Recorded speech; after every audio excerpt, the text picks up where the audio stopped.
મસ્ત લાગે છે એવું? સૌને મારા નમસ્કાર.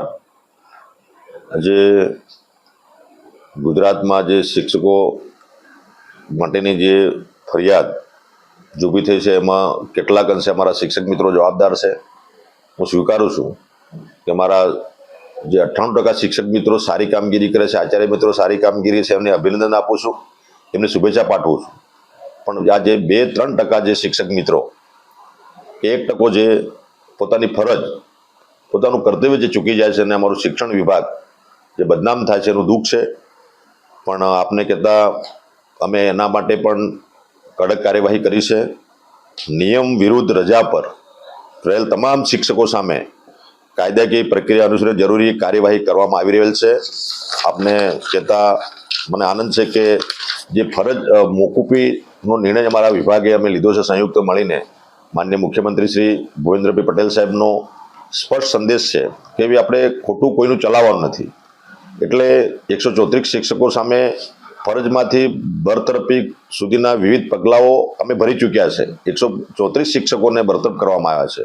અને બાકીના જે મિત્રો જે છે એમને અમે એનો હકીકતલક્ષી રિપોર્ટ મંગાવીએ છીએ, એમને નોટિસો આપીએ છીએ, એમના પણ જવાબો લઈએ છીએ અને એ જવાબ વ્યાજબી લાગશે તો એ પ્રમાણેની આગળની કાર્યવાહી કરીશું. અને જો વ્યાજબી કારણો ના હોય તો એને પણ નિયમ અનુસાર જે કંઈ કાર્યવાહી કરવાની થશે અમારું શિક્ષણ વિભાગ કરશે.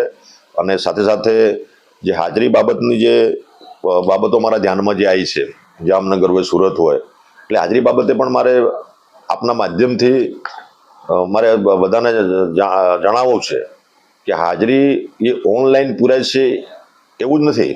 હાજરી છે ને ઓનલાઈન તો છે જ, પણ સાથે સાથે ઓનલાઈન ઓફલાઈન જે પ્રક્રિયા છે આપણી એ પણ ચાલુ છે. ઓફલાઈન દરેક સ્કૂલમાં આપણું રજિસ્ટર છે.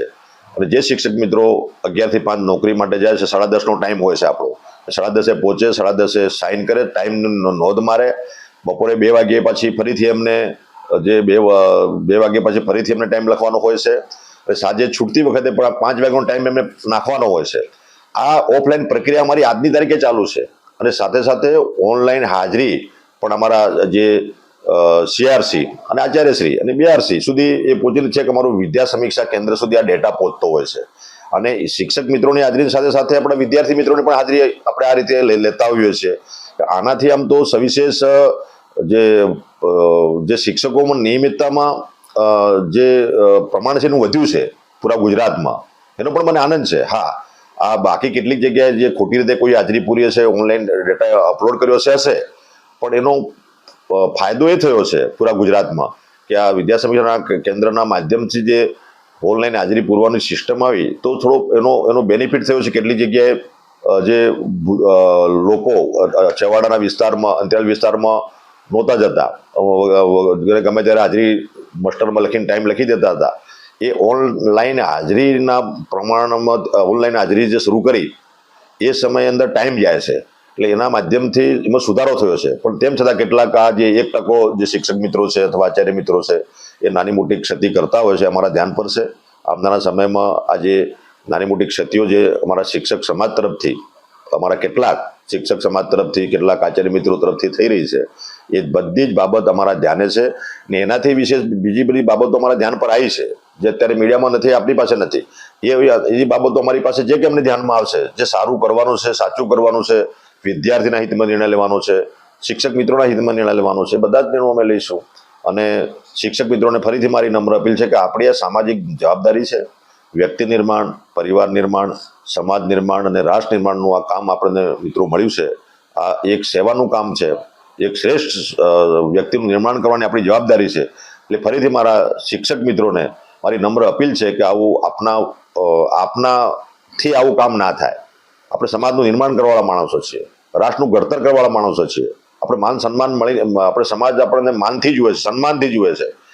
એનું માન ઓછું થાય આવું કામ શિક્ષક મિત્રોથી, મારા આચાર્ય મિત્રોથી ન થાય એ મારી વિનંતી છે. મારા બધા જ શિક્ષક મિત્રો અને આચાર્ય મિત્રો સારી કામગીરી કરી રહી છે, પણ કેટલાક આ 1% જેટલા જે આવી પ્રવૃત્તિ કરે છે એનાથી અમારું શિક્ષણ વિભાગ બદનામ થાય છે એનું મને દુઃખ છે. પણ આ 1% કે 2% જે મિત્રો છે એમને પણ આવનારા સમયમાં અમે એમને એ પોતાને વ્યક્તિગત પોતાનો એટીટ્યુડ સુધારે એના માટે અમે તક આપીશું. અને ના એ કરે તો કાયદેસરની કાર્યવાહી કરીને જે કંઈ કાર્યવાહી કરવાની થાય એ અમે કરીશું. અને નિયમ અનુસાર એમને પણ બરતરફ કરવાની વ્યવસ્થા સુધી અમે પહોંચવું ના પડે અને પહોંચવું પડે તો પહોંચીશું, પણ એક દાખલો બેસાડીશું આવનારા સમય.